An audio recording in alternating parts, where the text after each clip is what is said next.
Welcome back student. तो आज मैं आप लोगों को कैलेंडर के कुछ खास ट्रिक्स के बारे में बताने जा रहा हूं, जिससे कि कैलेंडर्स के काफ़ी बड़े और इम्पोर्टेंट सवाल बनाना आपके लिए बिल्कुल आसान हो जाएगा। आपने कई बार देखा होगा कि कंपटीशन में कैलेंडर से रिलेटेड बहुत ज़्यादा सवाल पूछे जाते हैं और कुछ सवाल तो ऐसे होते हैं कि हम बिल्कुल उलझ कर रह जाते हैं। आज मैं उसमें से कुछ एक स्पेशल टॉपिक लेकर आया हूं और आप लोगों को मैं इस टॉपिक की एक खास ट्रिक्स देने जा रहा हूं। तो बिल्कुल आइए मैं आपको बोर्ड पर लिए चलता हूं और एक स्पेशल ट्रिक्स मैं आप लोगों को बताने जा रहा हूं। तो बने रहिए इस वीडियो में और जरूर इस लॉजिक को समझिए ताकि आपको ऐसे सवाल बनाने में आसानी हो। तो वेलकम बैक फ्रेंड, आपका अपना चैनल है YouTube channel Vidya Vihar competition classes और इस चैनल पर लगातार आपको इस तरह की वीडियो प्रोवाइड की जाती है। तो आइए चलते हैं बोर्ड पर और देखते हैं हमारा आज का टॉपिक।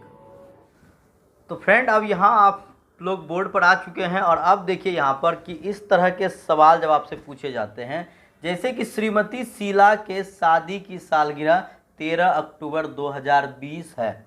यदि इस वर्ष यह दिन मंगलवार है, मान लीजिए आज शीला जी का शादी की सालगिरह है और आज मंगलवार है, वह चाहती है कि फिर अपना हम शादी की सालगिरह मंगलवार को ही मनाएं।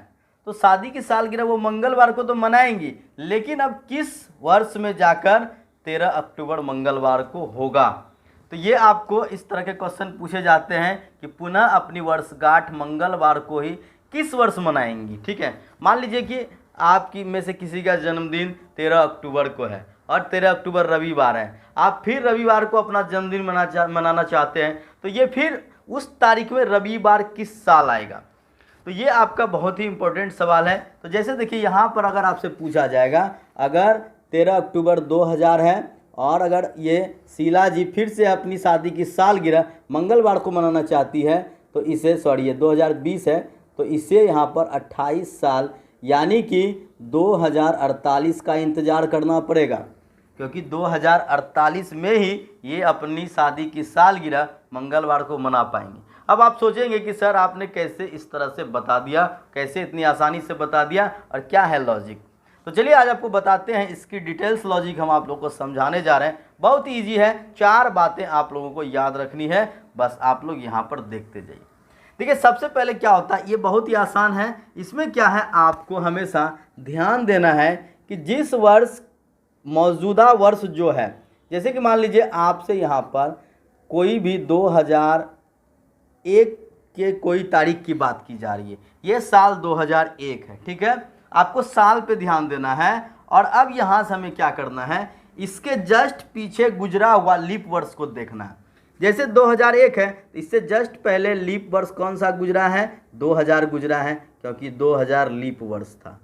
यानी कि लीप वर्ष गुजरे अभी एक ही साल हुए हैं, क्योंकि जस्ट इसके पीछे लीप वर्ष था। ठीक है, तो जब लीप वर्ष गुजरे एक साल हो, जब लीप वर्ष गुजरे या बीते गुजरे एक वर्ष हुआ हो, तो इस कंडीशन में लोग क्या करेंगे, जैसे देखिए अगर 2001 में कोई तारीख सोमवार है तो फिर वो तारीख सोमवार को ही वो किस वर्ष आएगा, 6 वर्ष बाद, यानी कि इसमें 6 साल हम लोग प्लस कर देंगे जब लीप वर्ष गुजरा एक साल हुआ हो। इसी तरह मान लीजिए अगर हम 2002 की बात करेंगे तो लीप वर्ष गुजरा हुआ यहाँ पर 2 साल हो चुका है। तो जब लीप वर्ष गुजरे 2 वर्ष हुआ हो तो हमें कितने साल प्लस करना है, 11 वर्ष प्लस करना है। और फिर मान लेते हैं 2003 के हिसाब से बात करें तो लीप वर्ष गुजरे 3 साल हो गए। जब लीप वर्ष गुजरे 3 वर्ष हुआ है तो भी हम लोगों को 11 वर्ष ही जोड़ना है। यानी साल आपको जब लीप वर्ष गुजरे 2 साल हुआ हो और जब लीप वर्ष गुजरे 3 साल हुआ हो, आपको दोनों कंडीशन में 11 साल बाद आपका कैलेंडर सेम हो जाता है। 2004 की बात करें, अब लीप वर्ष गुजरे 4 साल हो गए हैं, यानी फिर से जब लीप वर्ष आ जाएगा तो लीप वर्ष का कोई भी कैलेंडर सीधा ये आपके अगर 4 साल हुए हैं गुजरे हुए, यानी लीप वर्ष का कोई भी कैलेंडर है तो वो 28 वर्ष के बाद फिर सेम होता है। यानी कि अब समझिए ये बात कि जिस तरह का कैलेंडर 2020 का है, यानी जो तारीख जो दिन आपके 2020 में कैलेंडर पर दिख रहा है, सेम वही कैलेंडर आपको 2028 में 2048 में दिखेगा, यानी 28 साल बाद। यानी 2000 लीप वर्ष है, 2000 की अगर कोई कैलेंडर है, अगर आप वैसा ही कैलेंडर फिर से देखना चाहते हैं तो आपको 28 साल बाद यानी 2028 में जाकर देखना होगा। समझ में आई बात स्टूडेंट्स? आपको क्या करना है, आपको हर वर्ष के लिए ये आपको सिर्फ याद रखना है कि इससे जस्ट पहले वाला लीप वर्ष गुजरे कितने दिन में। अगर लीप वर्ष गुजरे 1 साल हुए हैं तो हमें 6 साल प्लस करना है। अगर लीप वर्ष गुजरे 2 वर्ष हुए हैं तो 11 साल जोड़ना है। 3 वर्ष भी हुए हैं तो भी 11 वर्ष जोड़ना है। लेकिन अगर लीप वर्ष गुजरे 4 साल हो गए, यानी कि फिर से लीप वर्ष आ गया है, तो 28 साल बाद वो कैलेंडर आपका सेम हो जाता है।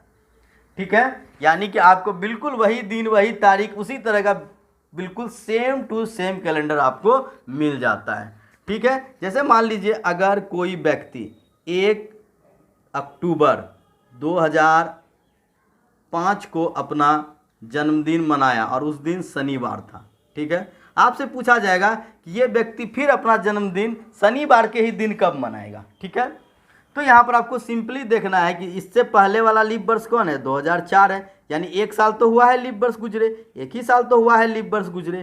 तो यहाँ पर हमें 1 साल के कंडीशन में कितना जोड़ना है, 6 जोड़ेंगे। यानी इसको अगर फिर शनिवार को अपना जन्मदिन मनाना है तो यहाँ पर इसे 2011 का वेट करना होगा, यानी 2011 में फिर ये अपना जन्मदिन शनिवार को मना लेगा। मान लीजिए कि अगर आपसे कहा जाए, एक सवाल हम लोग लेते हैं, थोड़ा सा यहाँ पर लोग जगह बना ले। मान लीजिए अगर हम लोग बात करें कि इस बार 15 अगस्त, मान लीजिए इस बार 15 अगस्त 1999, 15 अगस्त 1999 को अगर यहाँ पर हमारा गुरुवार था। ठीक है, तो फिर अब हम लोग 15 अगस्त गुरुवार को ही कब मनाएंगे। ठीक है, तो 99 से पहले लीप वर्ष कौन था, 96 था। तो 96 जब लीप वर्ष था हमारा तो 3 साल बीत गए हैं, तो इसलिए 3 साल के कंडीशन में कितना प्लस करना है, 11 प्लस करेंगे, यानी कि 2010। यानी फिर 15 अगस्त 2010 को हमारा स्वतंत्रता दिवस गुरुवार के दिन आ जाएगा। इसी तरह से अगर मान लीजिए, देखिए फिर आप यहाँ क्वेश्चन को समझ लीजिए कि श्रीमती शीला के शादी की सालगिरह 13 अक्टूबर 2020 है, यानी ये लीप वर्ष है। अब फिर वो चाहती कि मेरा अब ये फिर मंगलवार को ही मेरा शादी का सालगिरह आए, तो इसको 28 साल इंतजार करना होगा। इस बीच में कभी मंगलवार नहीं आएगा इसके सालगिरह में, सीधा 28 साल बाद 2048 में जब ये 13 अक्टूबर को अपना सालगिरह मना रही होगी तब उसको मंगलवार दिखेगा। तो उम्मीद है कि आप लोग बिल्कुल इसे अच्छी तरह से समझ गए होंगे कि कैलेंडर कब जाकर समान हो जाता है। यानी लीप वर्ष गुजरे 1 साल हुआ है तो 6 साल बाद आपका कैलेंडर सेम हो जाएगा।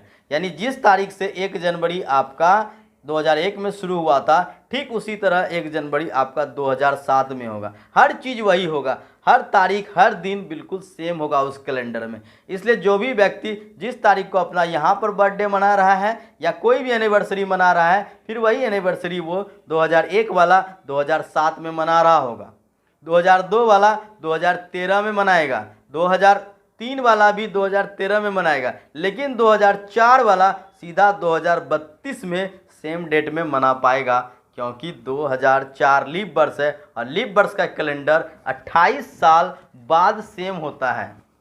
तो कितनी मज़ेदार लॉजिक है स्टूडेंट्स, और कितने आसान तरीके से आप इसे कर सकते हैं। बिल्कुल अगर समझ गए होंगे तो कमेंट में ज़रूर बताइएगा कैसी लगी ये लॉजिक, और अगर समझ में ना भी आया हो तो हमें कमेंट में ज़रूर बता दीजिएगा, ताकि मैं आपको फिर से अगली क्लास में अगर कैलेंडर पर मैं वीडियो बनाऊंगा तो एक बार ज़रूर इस टॉपिक पर मैं चर्चा करूंगा, ताकि आपको और भी बेहतर तरीके से समझ में आ जाए। लाइव क्लास कीजिए हमारे चैनल पर, हर रोज़ रात में आएँ हमारे चैनल पर, रात में 9 बजे लाइव क्लास बिल्कुल करें, आपको बहुत ही मज़ा आएगा। रेलवे मॉक टेस्ट कीजिए, इसका लाभ लीजिए। हर रात 9 बजे से हमारा लाइव क्लास चलता है, मॉक टेस्ट चलता है, तो बिल्कुल मज़ा आएगा, इसका लाभ लीजिए। Vidya Vihar competition classes channel को सब्सक्राइब कर लीजिए, ताकि आपको हर ऐसी लाभदायक वीडियोस बराबर मिलते रहे।